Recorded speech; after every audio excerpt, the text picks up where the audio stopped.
Hey everyone, welcome to the Ukestuff channel, and I wanted to show a string change on an 8-string tenor. This is my Aklot 8-string. Wonderful instrument. Just came with a chipped little part on the headstock, which doesn't bother me because I'm keeping it.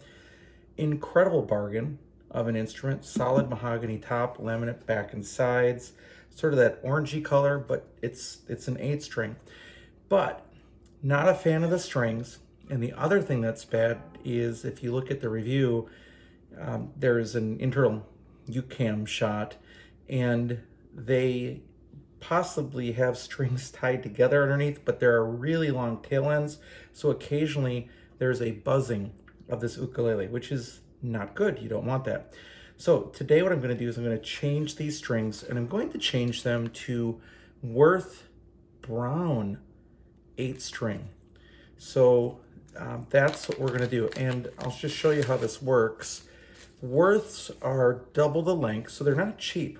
I think these were around $16 plus shipping, but you have your first string, second string, both high A, third string, fourth string, both high E, fifth string, low C, sixth string, high C, that's the real thin one, seventh string, low G, eighth string, high G. So that also is true. The other weird thing is that some companies mess up the string order, but Aklot got that right. So those are the strings, but they'll each have to be cut in half because Worth does that, and then I can save them for the next string change. But the first job is going to have to be removing the current strings. For that, I'll be using this. It's the Jawum Smart Tuner, and this is a great tool for me. And I'm just going to really quickly loosen all the strings until I can just have playing it and slip it off the rest of the post here. So here we go. So that one's done, and it's loose, and we keep going. I also don't like metal strings personally, so I also wanted to go to all fluorocarbon, and Worth is one of the ways that you can do that if you have an 8-string ukulele. All right, that's done. Here's that high C string. A lot of people break these. In fact, I think on the forum online, I think on Facebook, people were saying that they had broken this C string. Aklot does include an extra set of strings with these if you want to continue to use sort of the, I don't know if they're Aquila Super Alligat strings, but they have the really the little piece of metal there from something, not sure, from the tuning gears or something. All right, so we've got 4 loose.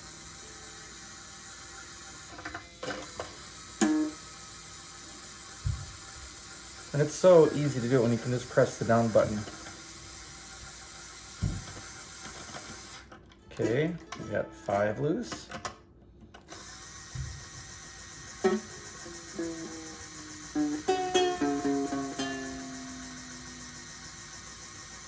Almost there.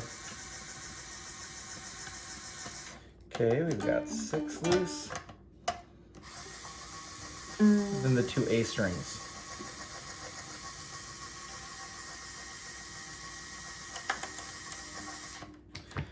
Now this would be a great time to oil the fretboard. Fretboard still looks just fine, so I'm not going to worry about that right now. If you hear noise in the background, my youngest son is taking a bath upstairs, and the water pipes are pretty loud in the house, so if you're hearing that. And then it's just a matter of feeding these through and seeing how they're connected in here. So there's the 2 A strings going in. Eventually they'll become accessible to me. I can even reach through and grab them. And we'll do the E strings here. Get those guys going through.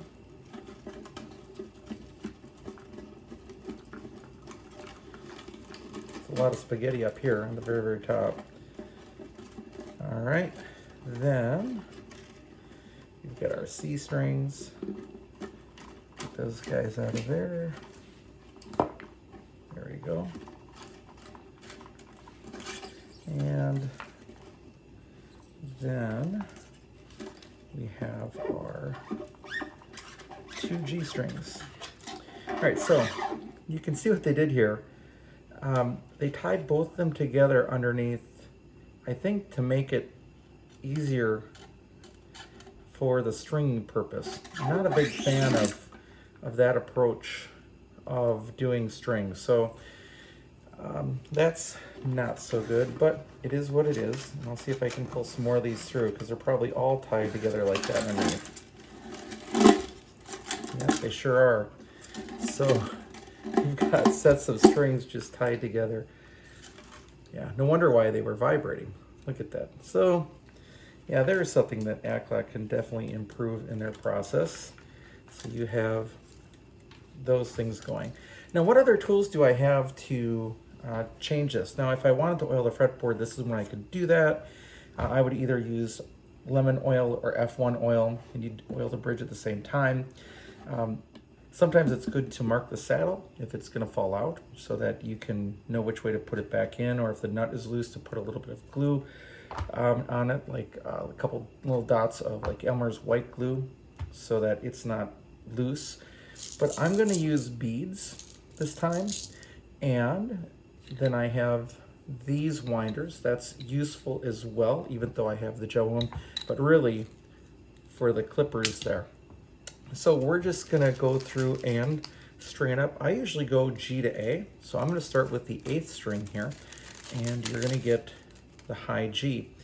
And I'll show you, I have to loosen this all up anyway, how you get basically 2 sets of strings here. It's a 63-inch set of strings. So you go from down there to up there, and you still have that much left. So what you do is you just measure it out in the middle, and you can see the brownish color, they're dark. And I wanted to try the browns on this instrument to see how it would respond. I normally am a clear fluorocarbon player, but I wanted to give the browns a try here. So there is the middle. I'm gonna cut it. Hope I don't miscut it. I'm gonna take one of those and put it immediately back into the bag so that I'm not confused later about which one goes where.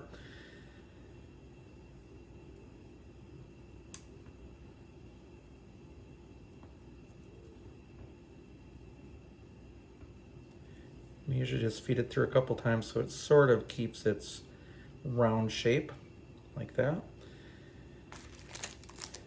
Put that back in the bag. And we're ready to put on the 8th string.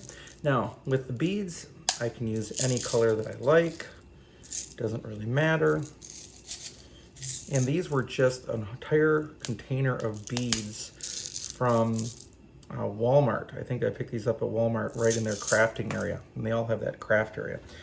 So first thing you want to do is feed the string through like this. You go through the correct hole, and you feed it into your hole, and you try to curl it around so it comes back out at you. That's the goal here.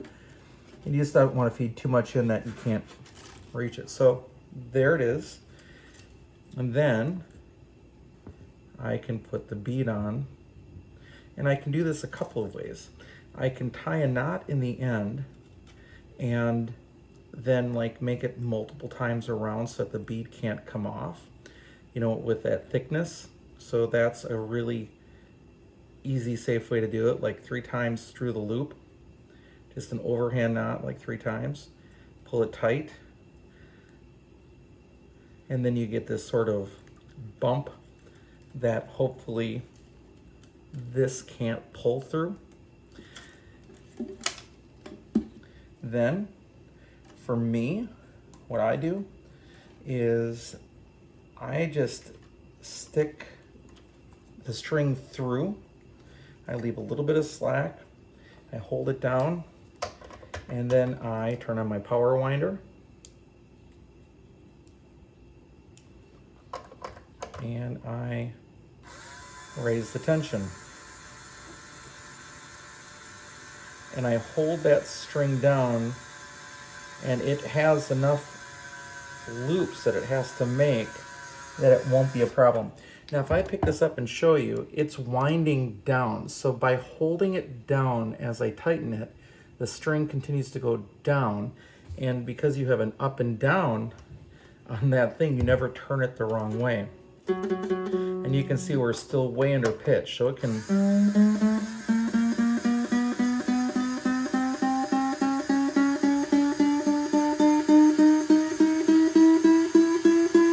And I actually notice I'm in the wrong slot up here too, so I'm just gonna bump that over.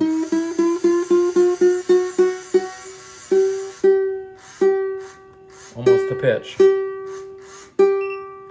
And that's the first string. So now what I'm gonna do is I'm just gonna fast forward without talking through the next 8 strings or 7 strings. It's all the same process over and over. And I will retune each one of these as I go there. You could also use a tool and make sure that all these nuts are tight.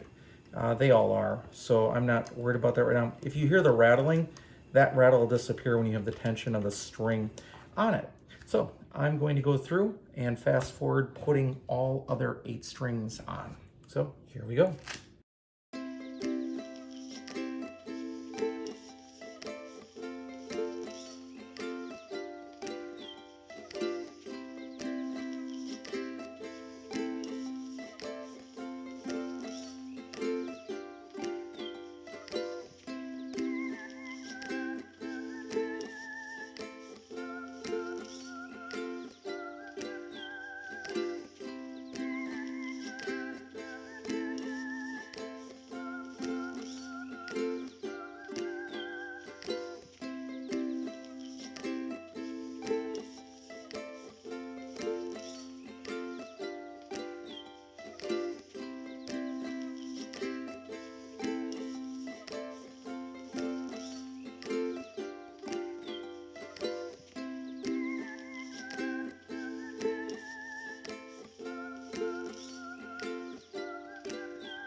All right, and there you have it. All 8 strings are replaced with Worth Browns. There are beads on the bottom holding the strings in. We're sure that the C isn't going to pop off. We're going to have to keep retuning many times because these strings will continue to stretch. There's no question about that. And by the way, when I'm using the jawum, I have to be in the chromatic mode to tune the low G because that's not a part of normal ukulele tuning. And also I need to be in chromatic for that high C, which is not yet holding tune, but it will. So that is how I change the strings on the Aklot. Now take a look at the headstock here. You can see that all the strings are winding the same direction. That makes it really easy with the jawum.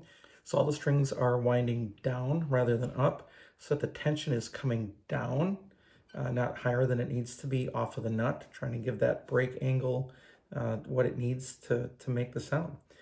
And this will settle in, and I'm looking forward to hearing these strings on this instrument.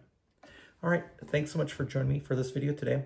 If you own one of these or another ukulele where you have a situation where your string ends are tied like these, now you know what to do. If you have a pull-through bridge, you know what to do. And if you have an 8 string, you have an idea of what to do, especially, again, if it's a pull-through bridge. All right, thanks again for watching the video. I hope you're having a great day, and we'll be back soon with some more uke stuff for you.